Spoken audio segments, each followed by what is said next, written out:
की हालत देखकर एक बार तो मन में आया कि अगर मैं ससुर जी को खुश कर दूं, घर की बात घर में ही रहेगी। और फिर मैंने दिल पर पत्थर रखकर वह काम किया। ससुर जी उठकर मेरी कमरे में आ गए थे। मैं अकेली उदास होकर बेड पर लेटी हुई थी। ससुर जी मेरे एकदम से करीब आ गए, फिर मुझे कहने लगे, क्या हुआ बहू, तुम इतनी उदास क्यों हो? क्या दीपक के बिना तुम्हारा दिल नहीं लग रहा है? तुम उदास मत हो, मैं हूं ना। मैं तुम्हारी उस कमी को पूरा करूंगा जो मेरा बेटा क्या करता है। और फिर यह कहकर ससुर जी मेरे साथ, मेरा नाम आरोही है, मेरी उम्र 30 साल है, मैं शादीशुदा हूँ, मेरे पति का नाम दीपक है, वो एक प्राइवेट कंपनी में नौकरी करते हैं। हमारी शादी को 3 साल हो गए, लेकिन अभी तक बच्चा नहीं हुआ था। हमारे परिवार में हम दोनों और मेरे सास ससुर रहते थे। हम अपने सपने जिंदगी में बहुत ही खुश थे। घर में किसी चीज की कोई कमी नहीं थी। लेकिन अचानक हमारी खुशियों को किसी की नजर लग गई और मेरी सासू माँ का एक्सीडेंट पर निधन हो गया, जिससे हमारे घर में शोक की लहर छा गई। अपने जीवन संगनी के चले जाने से मेरे ससुर जी बहुत ही ज्यादा टूट गए थे। मैं जब भी मेरे ससुर जी को देखती तो वो अकेले में बैठे रो रहे होते थे। मैं और मेरे पति दीपक ने उन्हें बहुत समझाया कि ऐसा ना किया करो, आप घर के बड़े हो, अगर आप ऐसे ही हिम्मत हार जाओगे फिर हम लोगों का क्या होगा।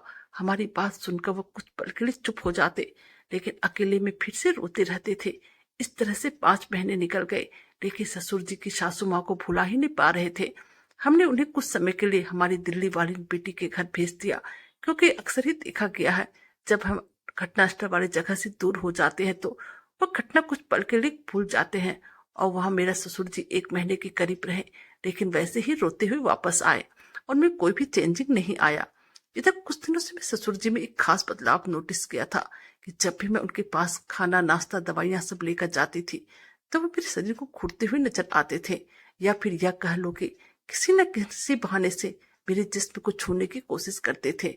अपने ससुर की हरकत को देखकर एक बार तो मेरे मन में आया कि मैं सारी बात अपने पति दीपक को बता दूं।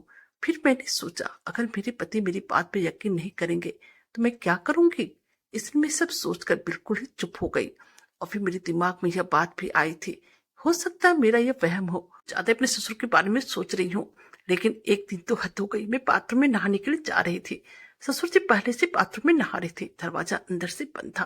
लेकिन जब मैं बाथरूम के पास पहुंची तो मुझे ससुर बाथरूम में एक अजीब तरह की आवाज सुनाई दे रही थी। मुझे तो समझ में नहीं आया कि आखिर बापूजी इतनी देर से बाथरूम के अंदर क्या कर रहे हैं। लेकिन वह आवाज सुनने के बाद मुझे लगा कि बापूजी कभी भी बाथरूम से बाहर आ सकते हैं। बापूजी की वह आवाज सुनकर मेरी तो हालत ही खराब हो गई थी। और फिर उनके बाथरूम से निकलने के पहले मैं बेडरूम में चली आई। मन में ख्याल आया कि फोन करके सारी बातें अपने पति को बता दूं, लेकिन मैं ऐसा कर ना पाई। उस रात मुझे नींद न आई, बार बार यही बात परेशान कर रही थी। रात में मुझे जागते देखकर मेरे पति ने मुझे वो सब करने को कहा, लेकिन मेरा मन ये सब करने को बिल्कुल नहीं कर रहा था। मैंने उन्हें मना कर दिया और फिर सारी रात मैंने जागते हुए बिता दी।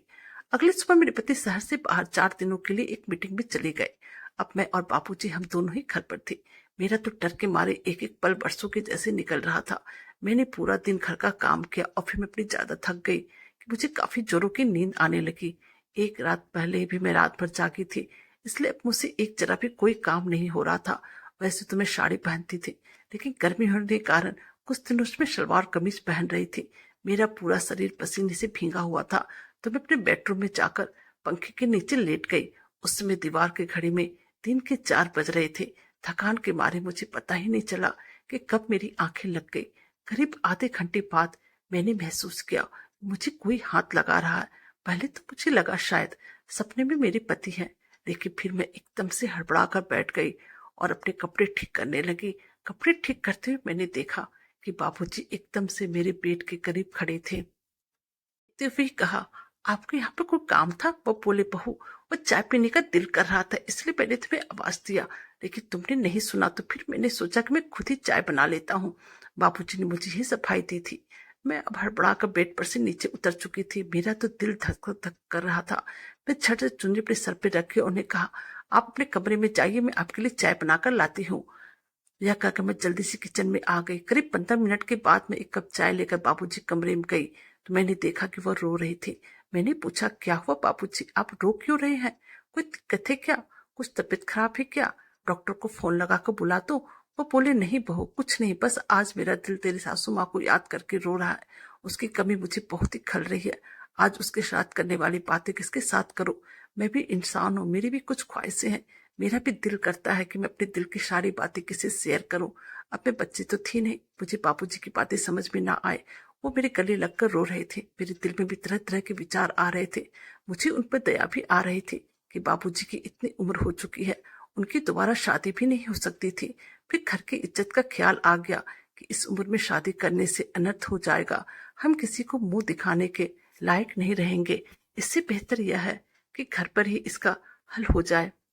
में आया कि कुछ नहीं होगा, अगर ससुर जी को खुश कर दो तो घर की बात घर में ही रहेगी। फिर मैंने दिल पर पत्थर रखकर उनका वह प्रस्ताव कबूल कर लिया। फिर मैंने उन्हें नहाने को कहा, उनके कपड़े वगैरह निकाल कर उनको दिए। वह नहाकर वापस आ गए। आज उन्होंने बनियान के नीचे टॉवल को धोती की तरह लपेटा था। वो मुझे देखकर थोड़ा सा मुस्कुराए तो मैं भी उनको देखकर हल्का सा मुस्कुरा पड़ी थी। उन्होंने भी मेरी मुस्कुराहट का जवाब दिया। फिर किसी न किसी तरह वह दिन निकल गया था। अगले दिन जब सुबह चाय देने के लिए कमरे में गई तो देखा वो रात में शायद तौलिया को लपेट कर ही सो गए थे। मैंने हल्का से दरवाजे को धक्का दिया। दरवाजा खुला था। ससुर जी बनियान पहनकर सो रहे थे। उनकी इस हरकत से मुझे सुबह सुबह बहुत ही गुस्सा आया, लेकिन मैं कुछ नहीं बोली, बल्कि वहीं पर चाय रखकर चली आई। अपने काम में व्यस्त हो गई। करीब 1 घंटे बाद वह आए और बोले, बहुत जरा सा तेल को गर्म करके मेरे बदन पर मल दो। तो पहले ही पता चल गई थी, लेकिन फिर भी उनकी बात सुनकर मैंने कोई प्रतिक्रिया नहीं दी। अपना काम करती रही। थोड़ी देर बाद वो खुद कटोरी में तेल लेकर मेरे पास आ गए और बोली, चलो तुम इस तेल से मेरी मालिश कर दो। मैंने उन्हें कहा, मुझे कपड़े धोने के लिए जाना है। तो उन्होंने मुझे कहा, मैं सर में तो खुद ही तेल लगा लूंगा, लेकिन पीठ पर कैसे लगाऊं? तुम भी थोड़ा कष्ट करके मेरे पीठ पर तेल लगा दो। और यह कहकर वही खाट पर लेट गए थे। मुझे उन पर बहुत ही ज्यादा गुस्सा आया, लेकिन मैं क्या करती? मजबूरन मुझे उनकी पीठ पर तेल लगाना पड़ा। करीब 10 मिनट तेल लगाने के बाद उन्होंने साइड बदलते हुए कहा, तुम्हारे हाथों में तो तेल लग ही गई है, क्यों न थोड़ा पैर में भी मालिश कर दो? चाहते हुए मुझे उनकी हर बात माननी पड़ रही थी। दोनों हाथों से मालिश करते करते मैं सोचने लगी, शायद सासू माँ जिंदा होती तो यह सब काम मुझे नहीं करना पड़ता। इन 4 दिनों में मेरी हालत बहुत ही बुरी हो चुकी थी। मुझे समझ में आ चुका था कि मैं 4 दिनों अपने पति के बिना कैसे तड़प रही हूँ, तो बाबूजी ना जाने सासू माँ के बिना कैसे रह रहे होंगे। अब तो सासू माँ के गए हुए 10 महीने से ऊपर हो गए थे। मैं इन्हीं सब सोचों में डूबी हुई थी और फिर सब कुछ वहीं पर छोड़कर मैं अंदर भाग आई। और फिर ससुर जी थोड़ी देर बाद उठकर मेरे कमरे में आ गए और बोले, तुम चली क्यों आई? कोई बात है तो बताओ। क्या दीपक के बिना दिल नहीं लग रहा है? मैं हूं ना, बोलो क्या बात है? या किसी चीज की कमी है? मैं तुम्हारी वह कमी पूरी करने की कोशिश करूंगा। और फिर ससुर जी का हालत देखकर एक बार तो मन में आया, अगर मैं ससुर जी को खुश कर दूं तो घर की बात घर में ही रहेगी। फिर मैंने दिल पे पत्थर रखकर वह काम किया। ऐसे ही कहानियां पढ़ने के लिए वीडियो को लाइक करें, सब्सक्राइब करें और शेयर करें। Thank you.